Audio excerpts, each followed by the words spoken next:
लोग क्या कहेंगे? दोस्तों, लोगों की बातों पर ध्यान मत दो। जितने लोग हैं उतनी बातें होती रहेंगी और हम इस दुनिया में सभी को खुश नहीं कर सकते हैं। आप अपने आज में खुश रहो, अपने प्रेजेंट टाइम्स में खुश रहो। आइए इसे एक छोटी सी कहानी के माध्यम से समझते हैं। यह कहानी एक राज्य में रहने वाले एक बूढ़े व्यक्ति और उसके बेटे के बारे में है, जो जंगल की लकड़ी को बेचकर अपने जीवन का गुजारा करता था। उसका एक लोअता बेटा था। उसका बेटा सेना में जाता था और वह दोनों काफी गरीब थे। लेकिन वह जो बूढ़ा आदमी था, वह अपनी अजीब बातों और अपने सफेद घोड़े के लिए जाना जाता था। बूढ़े व्यक्ति के पास एक बहुत ही सुंदर सफेद घोड़ा था और पूरे राज्य में, आसपास के राज्यों में भी इतना सुंदर घोड़ा किसी के पास भी नहीं था, जिसके कारण राजा भी उस बूढ़े व्यक्ति से ईर्ष्या करता था। कई अमीर लोगों ने उस घोड़े को खरीदने की कोशिश की। राजा ने भी कई बार सोने के सिक्कों का दाम लगाया, लेकिन वह बूढ़ा आदमी किसी के भी लालच में नहीं आया। वह बूढ़ा व्यक्ति हर किसी से यही बात कहता था कि यह सिर्फ घोड़ा नहीं है, यह मेरे परिवार का एक सदस्य है, यह कोई संपत्ति नहीं है। मैं पैसे के लालच में आकर अपने परिवार के सदस्य को कभी नहीं बेच सकता। रात का समय हो गया था और वह बूढ़ा आदमी और उसका बेटा दोनों ने खाना खाने के बाद वह लड़का सो गया और उसके पिताजी ढोए को सारा डाल के अपने घर के बाहर अपने बिस्तर पर सो गए।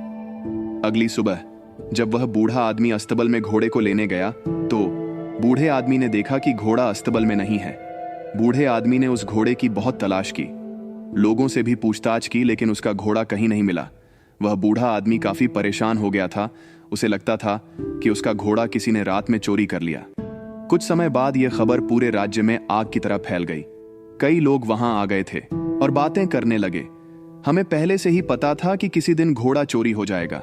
यह बूढ़ा आदमी बहुत गरीब और कमजोर है, वह ऐसे अनमोल घोड़े की रक्षा कैसे कर सकता है? उन भीड़ में से एक आदमी ने हंसते हुए कहा, घोड़े के जाने जा सदमा आप बर्दाश्त नहीं कर सकते। आपको बहुत दुख हुआ है। वह घोड़े इकलौता आपके कमाई जा जरिया था। आपका इससे बुरा भाग्य और क्या हो सकता है?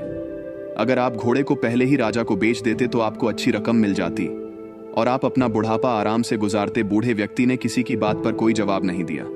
उसने बस इतना कहा, जो कुछ भी है सब ठीक है। सच तो सिर्फ इतना है कि घोड़ा अस्तबल में नहीं है, बाकी जो होगा देखा जाएगा। इस घटना के करीब 2 महीने के बाद रात को वह बूढ़ा आदमी अकेला अपने घर के दरवाजे पर बैठा था। तभी अचानक रात को घोड़ा वापस आ गया। घोड़े को वापस देखकर वह बूढ़ा आदमी बहुत खुश था। उसने सोचा कि घोड़ा चोरी नहीं हुआ था, वह जंगल में भाग गया था। लेकिन आश्चर्य की बात यह थी कि घोड़े के साथ उस नस्ल के 15 और घोड़े आ गए थे। फिर अगली सुबह यह खबर पूरे राज्य में जंगल की आग की तरह फैलने लगी। लोग इकट्ठा होने लगे और उस बूढ़े व्यक्ति से बोले, आप सही थे, घोड़े का जाना कोई दुर्भाग्य नहीं था।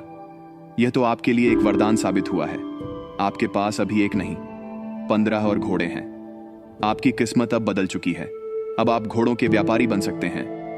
वह बूढ़ा आदमी शांत रहा और बोला, सच तो यह है कि घोड़े के साथ 15 और घोड़े आ गए हैं। जो कुछ भी है सब ठीक है, आगे जो होगा देखा जाएगा।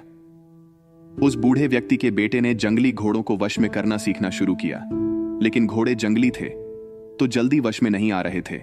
लेकिन सिर्फ 3 दिन के बाद लड़का जंगली घोड़े पर बैठकर घोड़े को वश में करने का प्रयास कर रहा था, पर वह घोड़े से नीचे गिर गया और उसे काफी जख्म भी लगे थे और उसके पैर की हड्डियां टूट गईं।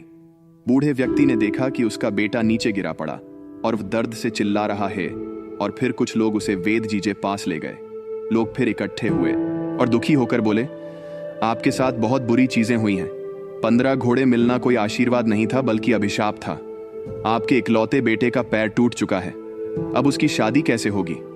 गरीब आदमी बदकिस्मत है।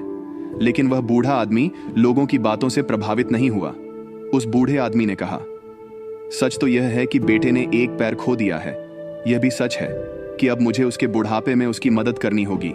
लेकिन जो कुछ भी है सब ठीक है, आगे जो होगा देखा जाएगा। कुछ समय बाद राजा के पड़ोसी दुश्मनों ने एक विशाल सेना के साथ राज्य पर हमला कर दिया। राजा को अपने सेना को तैयार करने का भी समय नहीं मिला। राजा की सेना अचानक हुए हमले के कारण कमजोर पड़ने लगी। इसलिए राज्य के सभी युवाओं को भी ना चाहते हुए जबरदस्ती सेना में ले लिया गया। राजा और उसकी प्रजा युद्ध दुश्मन का सामना कर रहे और दूसरी तरफ लेकिन उस बूढ़े आदमी का बेटा बच गया क्योंकि वह लंगड़ा था, लोग रोते हुए बूढ़े आदमी के घर जमा होने लगे। लोगों ने उनसे कहा, आप सही थे, आपके बेटे का टूटा हुआ पैर आपके लिए आशीर्वाद साबित हुआ है। उसे युद्ध में नहीं जाना पड़ा। लेकिन हम सभी बहुत परेशान हैं। हमारे बच्चे अब चले गए हैं। हमें नहीं पता कि वे युद्ध से वापस आएंगे या नहीं। हम सभी जानते हैं कि आप सुख और दुख में एक से रहते हैं, लेकिन आप यह कर कैसे लेते हैं? बूढ़े व्यक्ति ने कहा, सबसे पहले सच को समझो। सच सिर्फ इतना है कि तुम्हारे बेटे मातृभूमि की सेवा करने गए हैं। शायद यह तुम्हारी इच्छा नहीं थी, फिर भी वे चले गए। यह दुर्भाग्य है या सौभाग्य कोई नहीं जानता। वह आगे बोला, जब तक आप लोग चीजों को अच्छा या बुरा कहने की आदत नहीं छोड़ेंगे, तब तक आप परेशान होते रहेंगे। भाग्य की देखभाल क्यों करनी है? अगर करना ही है तो अपने कार्यों का ध्यान रखें, अपने विचारों का ध्यान रखें और खुशी से जीवन जीते रहे। लाभ हानि भाग्य, यह जीवन के छोटे से छोटे हिस्से हैं। जिस तरह आप एक लाइन को पढ़कर पूरी किताब नहीं समझ सकते, उसी तरह आप एक घटना के आधार पर यह कैसे तय कर सकते हैं कि जीवन अच्छा है या बुरा, जो हमारे नियंत्रण में नहीं है। हम उसके बारे में राय बनाते हैं और अर्थहीन निर्णय देकर परेशान हो जाते हैं। जीवन की छोटी छोटी घटनाओं के बारे में निष्कर्ष निकालने के बजाय वर्तमान पल में रहे। जीवन इसी वर्तमान में है। खुश रहे और अपना काम करते रहे। आपको इस बात पर ध्यान देने की जरूरत नहीं है कि लोग क्या कहते हैं, भले ही वे आपके बारे में अच्छा या बुरा बोल रहे हों। यदि आप इस बात पर ध्यान देते हैं कि लोग क्या कहते हैं, तो आपका मन अपने आप बेचैन होने लगता है। इसीलिए आपको अपने जीवन के महत्वपूर्ण कार्यों पर ध्यान देना चाहिए, जो आपको हमेशा आंतरिक खुशी देगा। बूढ़े आदमी के शब्दों ने लोगों को सोचने पर मजबूर कर दिया। शायद बूढ़ा सही था। लोगों को अपने बेटों की फिक्र तो थी ही, लेकिन अब उन्हें यह उम्मीद भी थी कि वह युद्ध जीतकर वापस जरूर आएंगे। साथ ही उन्होंने यह भी समझ लिया था कि जीवन में हर घटना एक कारण से होती है और अच्छे या बुरे फैसले समय के साथ बदल सकते हैं। सबसे जरूरी है कि वर्तमान में जीना और अपना कर्म करते रहना। और उसके बाद करीब 2 दिन बाद राजा यह युद्ध जीत गया। लेकिन उस युद्ध में काफी सैनिक और वह नौजवान घायल हो चुके थे। सब लोग उन्हें वापस देखकर बहुत खुश थे और वह बूढ़ा आदमी और उसका बेटा दोनों वर्तमान में आराम से जीने लगे। दोस्तों, इस कहानी से हमें यह सीख मिलती है कि लोगों की बातों पर ध्यान मत दो। जितने लोग हैं उतनी बातें होती रहेंगी और हम इस दुनिया में सभी को खुश नहीं कर सकते हैं।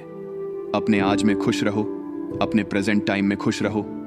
इसीलिए जो आपको सही लग रहा है, जिसमें आपका फायदा है, उस बात का अपने दिमाग के आधार पर सही फैसला लो। लोग आज कुछ कहते हैं तो कल कुछ और। इसीलिए हमें लोगों पर नहीं, बल्कि अपने काम पर ध्यान देना है, अपनी मंजिल पर ध्यान देना है और आगे बढ़ते रहना है।